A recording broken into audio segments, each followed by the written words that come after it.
L'horoscope du 20 avril 2025. Salut les astro-curieux, j'espère que vous allez bien et je me retrouve encore une fois à tourner cette vidéo un petit peu tard. Il est 9h30 mais je tiens à mes engagements et on enchaîne tout de suite. Donc ce dimanche de Pâques, qu'est-ce que nous avons dans le ciel? Donc joyeuse Pâques pour ceux qui le fêtent. Qu'est-ce que vous réservent les cloches? Alors, bon minuit, à minuit tout ça, la lune est à 16 degrés du Capricorne.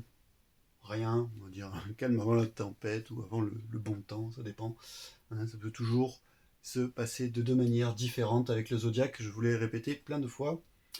À 6h du matin, donc la Lune va commencer à faire un joyeux petit sextile avec Vénus, donc ça apporte douceur et romantisme dans nos émotions. Ça peut être aussi bénéfique pour le business et la carrière. Parce que Vénus c'est aussi le rapport à l'argent. Je dis bien aussi parce qu'on m'a fait un petit peu le reproche des fois de vulgariser, de dire que c'est que ça, telle planète. Non, c'est parce que si à chaque fois je dois déballer tous les adjectifs en rapport avec l'astre ou le signe, on va faire des vidéos de 40 minutes et c'est pas mon but et je ne pense pas que c'est ce que vous voulez non plus. Qu'on aille quand même au plus direct. Donc, étant donné que ça se passe dans le signe du Capricorne, qui est quand même le signe de la carrière, tout ça, et Vénus, ce rapport à l'argent, ce sextile, voilà. Avec ça, on va avoir un trigone à la planète Uranus qui est en taureau, donc apporte des idées novatrices et hors du commun. Donc le cumul de ces deux aspects pourrait vous permettre de trouver la solution, je ne sais pas, peut-être quelque chose que vous vous posiez comme question, que vous cherchiez, pour une idée de concept. Ça peut vous réveiller la bonne idée. La bonne idée. Bref, un petit peu plus tard, vers 7h du matin, on va avoir du coup, avec ça, qui va s'ajouter le sextile à Saturne, parce qu'il y a 1 degré d'écart entre Vénus et Saturne. Donc là, Saturne, qui est l'astre du Capricorne, et pas que, ça apporte droiture, rigueur et sagesse. Et éventuellement aussi à toutes ces idées. Ça peut être aussi en lien avec, comme je disais, douceur et romantisme.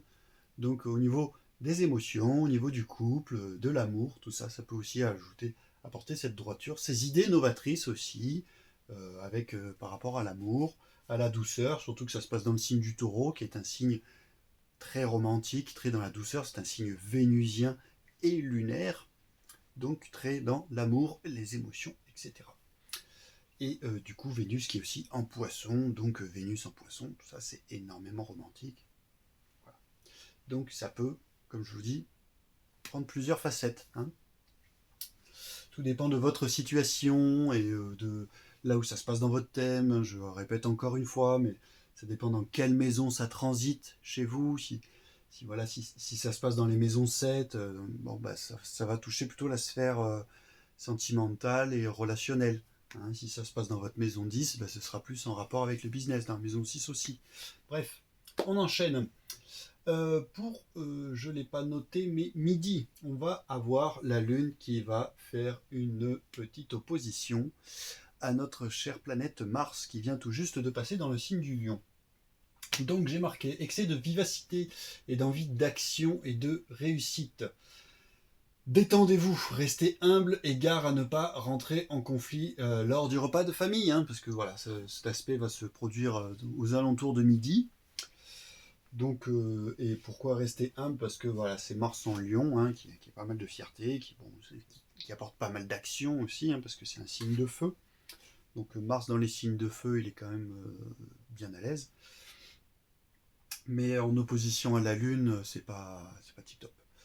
C'est pas tip top parce que voilà, la Lune c'est le foyer, c'est les émotions. Bon, ça c'est pareil, je vous l'ai répété plein de fois, parce que tout le temps que Mars est resté en Cancer. Donc c'est bien, justement c'est en rapport aussi avec ce qui se passe avec ces sextiles là, qu'on peut avoir des idées, tout ça. On va enchaîner, ça va vous parler un petit peu plus. Il y a aussi un carré qui va se faire au soleil, le soleil qui vient tout juste de rentrer, qui est à 0 degré, qui vient tout juste de rentrer dans le signe du taureau. Et comme je disais tout à l'heure, ce signe de douceur et de plaisir, c'est le plaisir des sens, le taureau. Le taureau, c'est dans le cycle du zodiaque, le bélier, c'est la naissance, hein, c'est le top départ. Hein. Hein, c'est les bébés, c'est bruyant, c'est impulsif, voilà, c'est très bruyant les béliers. Hein, et bon, c'est pas que ça, hein, je vous aime les béliers. Hein. C'est aussi plein d'initiatives, très courageux, c'est des très bons chefs, bref. Et le taureau qui est beaucoup plus calme, beaucoup plus dans la lenteur, enfin pas dans la lenteur, mais c'est pas non plus la paresse, ça peut être paresseux, hein, parce qu'il y a quand même Vénus qui est dedans, et Vénus, elle aime se faire servir, hein, elle aime qu'on la séduise, qu'on lui apporte les choses. Hein. Mais le taureau peut être aussi très déterminé, il avance à son rythme, mais par contre il ne va pas s'essouffler comme le bélier. Le bélier va partir à toute vitesse, mais le taureau, il va y aller tranquillement. Pensez à cette vache au fond de la crèche, là, hein, qui est allongée, tranquille, peinard, qui bouffe son foin. Bon. Mais c'est de l'endurance aussi. Les signes de terre sont très endurants, surtout le taureau et le capricorne. Du coup, ce carré à la lune et au soleil, ça va apporter une dualité intérieure en fait, entre réaliser ses projets et profiter du moment en famille, justement, hein, pour ceux qui vont célébrer Pâques. Souvent on fait un repas un petit peu à rallonge, et donc entre profiter du moment en famille et des plaisirs de la vie.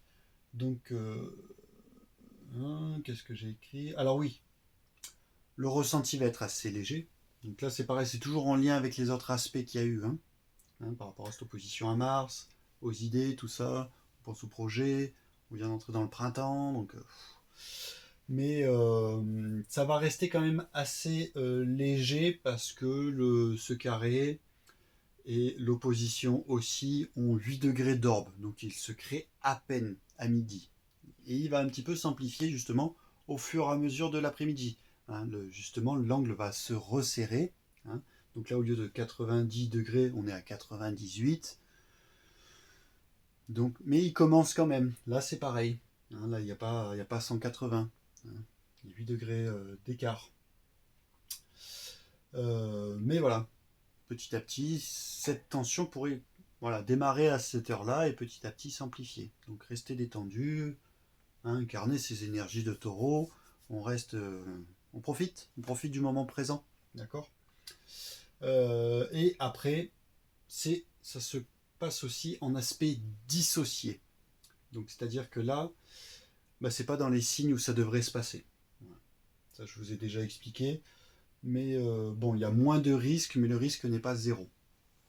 Donc là, je ne vous ai pas dit quel signe ça concernait, juste au-dessus. Hein, c'est les signes de terre, Capricorne, Taureau, Vierge et Poisson, Scorpion.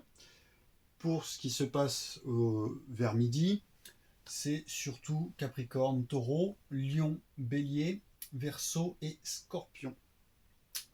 Toujours pareil, un peu plus pour ces signes-là, mais ça nous concerne quand même tous, hein, parce que tous les signes du zodiaque sont en nous. 18h, on va avoir un sextile à Neptune, qui va se faire ici, Neptune, hein, qui est à 0 degré du Bélier.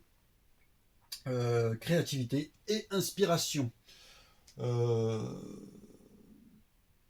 Bon, tout ça, ça peut venir aussi un petit peu du repas un petit peu bien arrosé, hein, la créativité, l'inspiration, avec quelques petits coups dans le nez. Faut savoir qu'aussi Neptune et le Poisson, c'est aussi l'astre et le signe des addictions. En sachant qu'il y a aussi Jupiter qui gouverne le Poisson.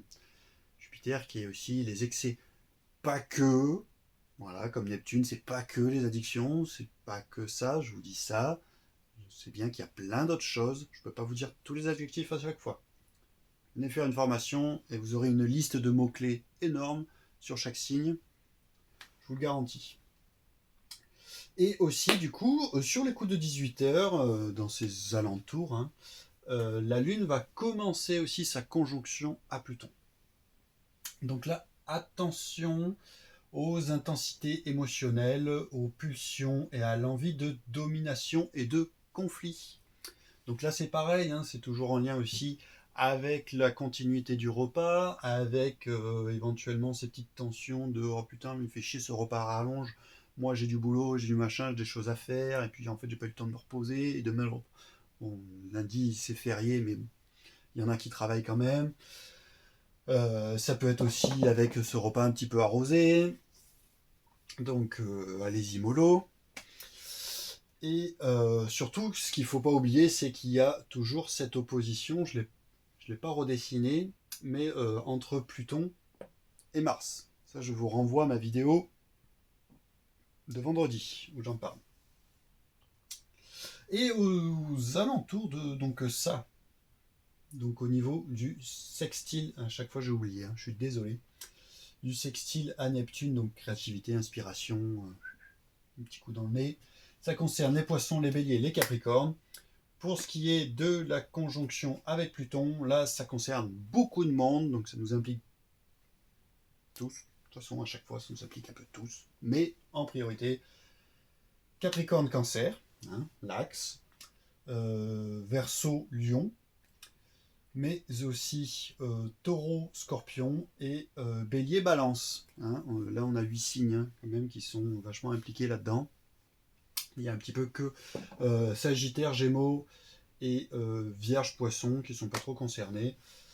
Mais ça, on va y venir. D'ailleurs, j'ai même oublié de les noter. C'est peut-être pour ça hein, que à chaque fois je les oublie parce que je l'ai pas fait sur le dernier. J'étais un peu trop pressé à noter tout ça. Aux alentours de 20h, alors à chaque fois je m'arrête à 18h, tout ça, mais là, il m'a semblé important de le dire parce qu'il y a un petit écart, hein, parce que Mercure avance vite, il est à 3 degrés du bélier. Mais aux alentours de 20h, la Lune va commencer son sextile avec Mercure.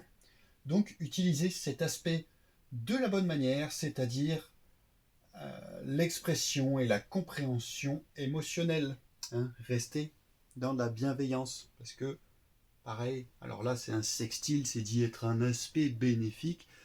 Ça peut aussi engendrer... hein, c'est des opportunités en fait. Hein, les sextiles, c'est pas forcément des opportunités bénéfiques. Hein, ça peut... Rappelez-vous que quand même Mercure est dans le signe du bélier, le bélier qui est ce signe un petit peu d'impulsivité, qui est ce signe un peu de violence, hein, de pulsion, le signe de la guerre, et pas que, mais c'est ça aussi. D'accord. Donc par rapport à comment s'est déroulé ce joyeux petit repas de famille, n'utilisez pas ces énergies de Mercure en bélier parce que Mercure c'est la planète de la communication. Mercure, je viens de vous dire. Donc, n'ayez pas cette communication violente, d'accord restez plutôt dans cet aspect de mélange entre la Lune et Mercure, entre justement la sphère émotionnelle, les besoins et les peurs, et cette communication qui se synergise en sextile pour justement comprendre pourquoi est-ce qu'il a bu un petit peu trop, ça va peut-être pas bien dans sa vie. Est-ce qu'il a besoin de parler? Voyez? Restez toujours dans la bienveillance, surtout en famille. Et puis voilà. Du coup, ça va concerner principalement les signes cardinaux, surtout le bélier et le capricorne, un petit peu la balance et le cancer. Et puis, comme toujours, un petit peu tout le monde quand même. Voilà, je vais arrêter là, je ne sais pas combien de minutes je suis, mais je vous souhaite en tout cas une bonne soirée, un bon dimanche. Reposez-vous, passez un bon moment en famille, si vous passez un moment en famille, sinon pour ceux qui ne célèbrent pas Pâques, bon dimanche quand même. Portez-vous bien et n'oubliez pas que nous ne sommes pas des archétypes, tous les signes du zodiaque sont en nous. Ciao ciao ciao.